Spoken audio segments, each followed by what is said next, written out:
자, 두 번째 소단원 중력에 의한 물체의 운동을 알아볼 건데, 자, 자유낙하 운동부터 살펴봅시다. 자유낙하 운동. 그래서 자유낙하 운동이 무엇인지를 먼저 배울 건데요. 자유낙하 운동이라는 거는 쉽게 말해서 공기저항이 없다는 얘기예요. 공기저항이 없을 때, 공기저항이 뭔지는 알죠? 뭐 공기저항이라는 거는 예를 들어서 우리가 이렇게 막 열심히 앞으로 뛰고 있어. 근데 앞으로 뛰고 있는데 그 반대편에서 공기가 내 얼굴을 때리고 내 몸을 때리고 내 몸도 때리고 내 발도 때리고 이렇게 진행하는 방향이랑 내가 진행하는 방향이랑 반대 방향으로 공기가 나를 반대로 미는 힘이에요. 그게 공기저항인데 그거가 만약에 없다고 한번 해볼까? 공기저항이. 그러니까 이 세상에 공기가 없다라고 가정을 하는 거야. 그랬을 때 낙하하는 운동을 우리가 생각해 본 겁니다. 낙하하는 운동을 생각해 본 거다라는 거예요. 근데 물론 공기저항이 없을래야 없을 수가 없겠지, 그지? 그래서 얘는 사고 실험이라고 생각하시면 돼요. 머릿속에서 하는 실험인 거야.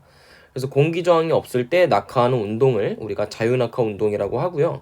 이 낙하하는 운동을 가속도 운동이라고도 얘기를 합니다. 가속도 운동.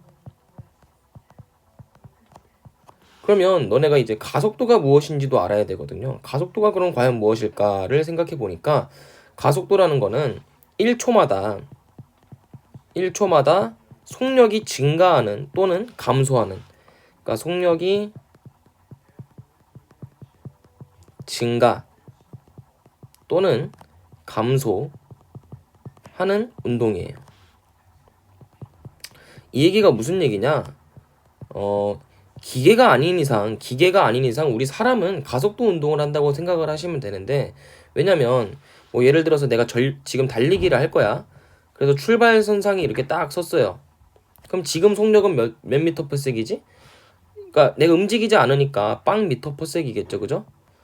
그래서 막 뛰기 시작해. 근데 처음에는 좀 천천히 달립니다. 처음에는 천천히 달릴 거예요. 사람이 좀 이상하게 생겼네. 처음에는 뭐 2m per sec으로 좀 달릴 겁니다. 그래서 좀 걷는 수준이죠. 처음에는. 근데 조금씩 달리는 속력을 높이는 거야. 뭐 예를 들어서 2m per sec이어서 1초가 지났는데 0초일 때는 0m per sec, 그리고 1초일 때는 2m per sec의 속력이고요.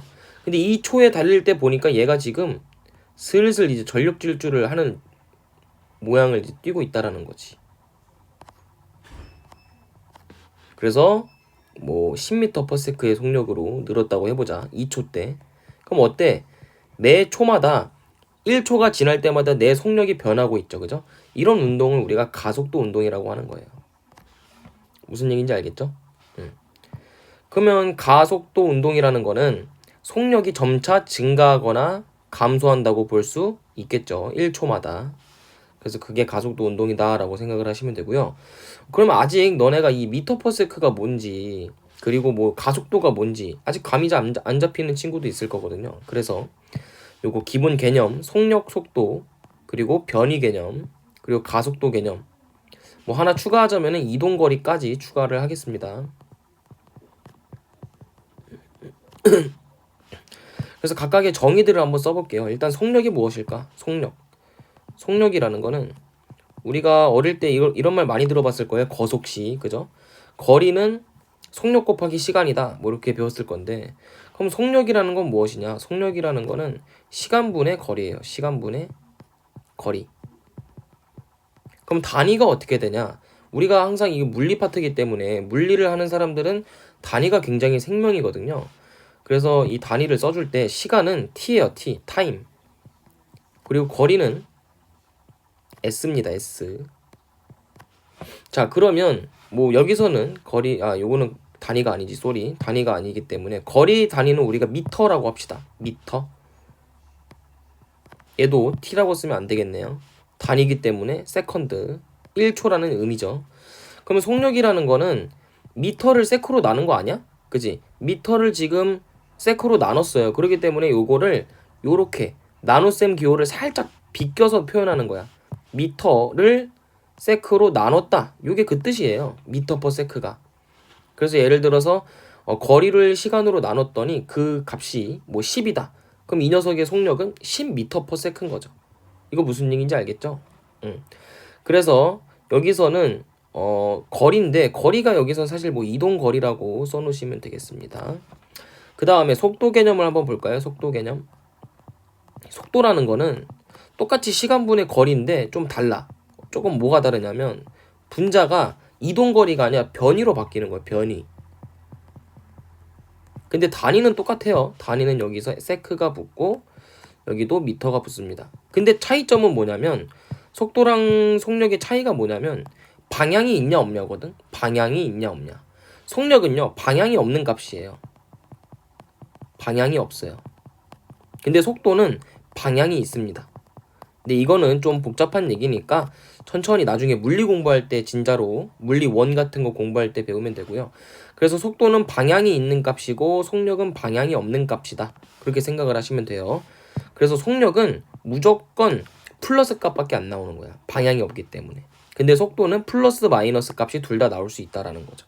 그러니까 예를 들어서 마이너스 3m/s도 충분히 가능한 겁니다. 속도에서는요. 방향이 있기 때문에. 그러니까 반대 방향으로 간다는 의미예요. 요 마이너스라는 뜻은. 무슨 얘기인지 알겠죠?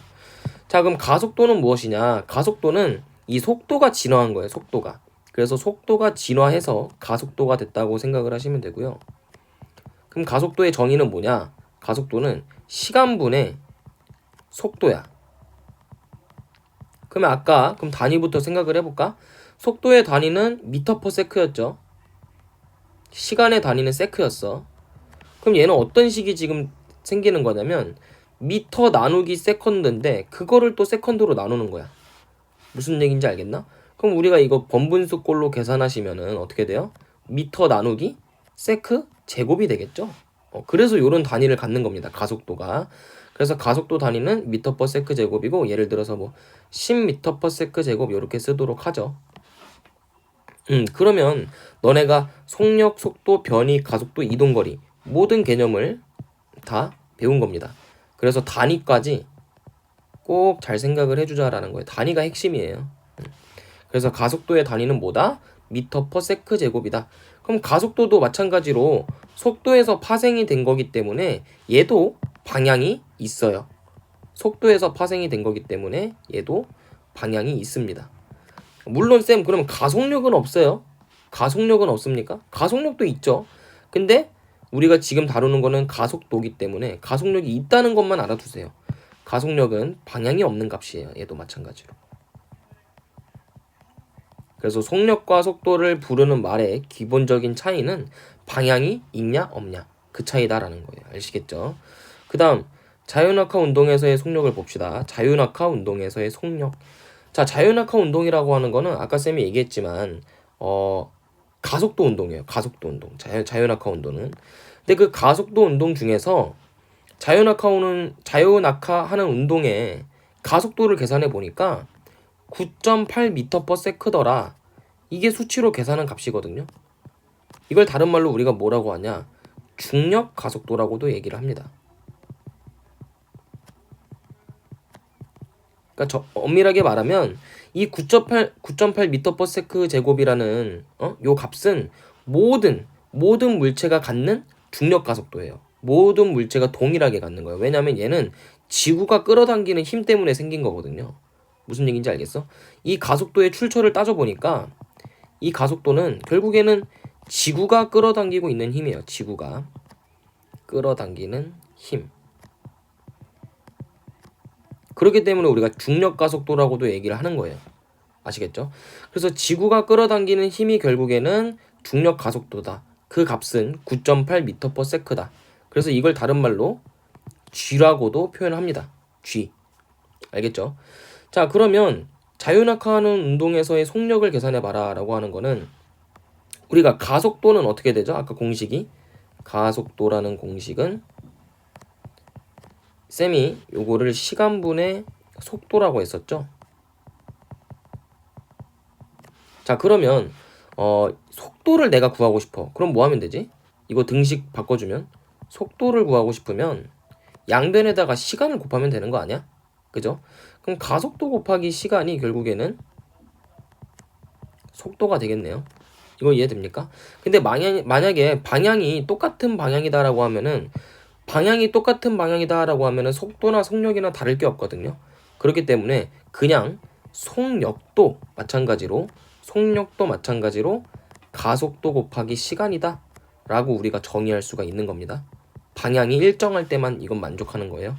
그러면 속력을 우리가 뭐라고 하냐면 V라고 쓰는데 가속도는 중력 가속도니까 아까 쌤이 얘기한 요 G를 쓰면 되겠죠. 여기다가 얼마를 곱하자? 시간은 영어로 타임이라고 씁니다.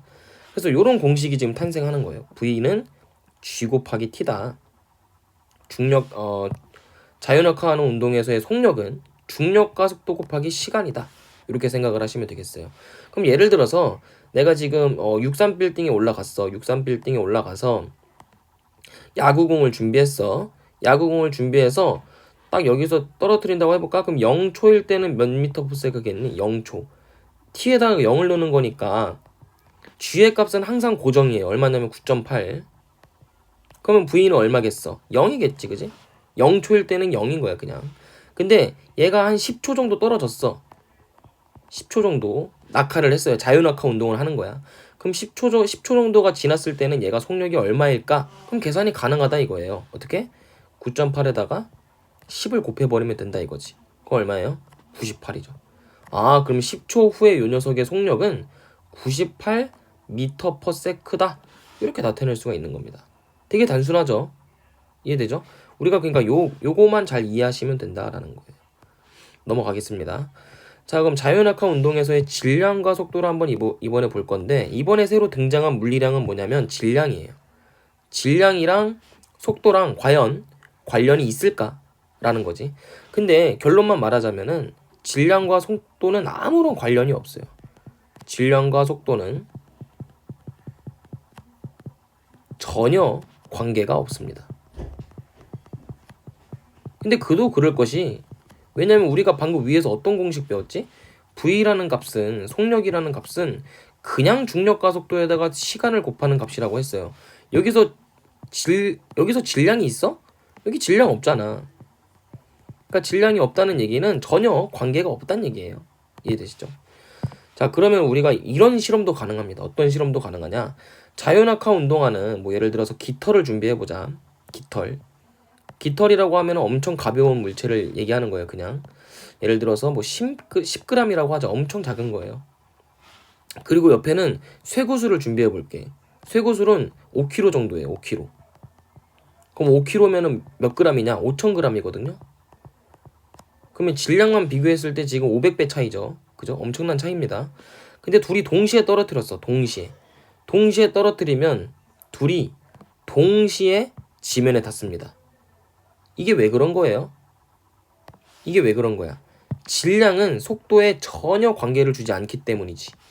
무슨 얘기인지 알겠어요? 그러니까 얘가 1초 후에 떨어져도 속력이 똑같고요. 1초가 지나도 속력이 똑같고. 왜냐면 우리가 속력에 관여하는 물리량은 무조건 그냥 중력 가속도 9.8을 시간에다 곱한 거야. 그러니까 둘 다 1을 곱하면 되는 거니까 요때 속력이 9.8인 거고 얘도 요때 속력이 9.8인 거예요.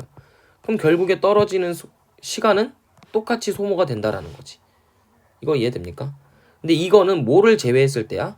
공기 저항을 제외했을 때예요. 그러니까 이건 상상에서만 가능한 거지. 실제로는 어떻게 돼? 실제로는 공기 저항 때문에 실제로는요. 이 깃털이 공기 저항 때문에 천천히 떨어집니다. 왜냐면 표면적이 넓거든요. 표면적도 넓은 데다가 질량도 작기 때문에 공기 저항을 되게 많이 받아요. 이렇게 그래서 공기가 밀어줍니다. 위로. 무슨 얘기인지 알겠어요? 그래서 얘는 천천히 떨어지고요. 반면에 이 쇠구슬 같은 경우는 상대적으로 공기 저항을 덜 받기 때문에 훨씬 더 빨리 떨어지죠.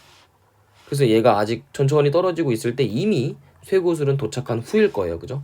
얘는 공기 저항이 있을 때 현실 세계, 지금의 우리가 사는 세계. 무슨 얘기인지 알겠죠? 여튼 근데 이건 공기 저항 때문이지 실제로 질량과 속도는 전혀 관계가 없다. 이것만 좀 알아두시면 되겠습니다. 자, 그래서 오늘 수업은 여기까지 마무리하고요. 다음 시간에는 연직 또는 수평 방향의 운동도 살펴보도록 하겠습니다.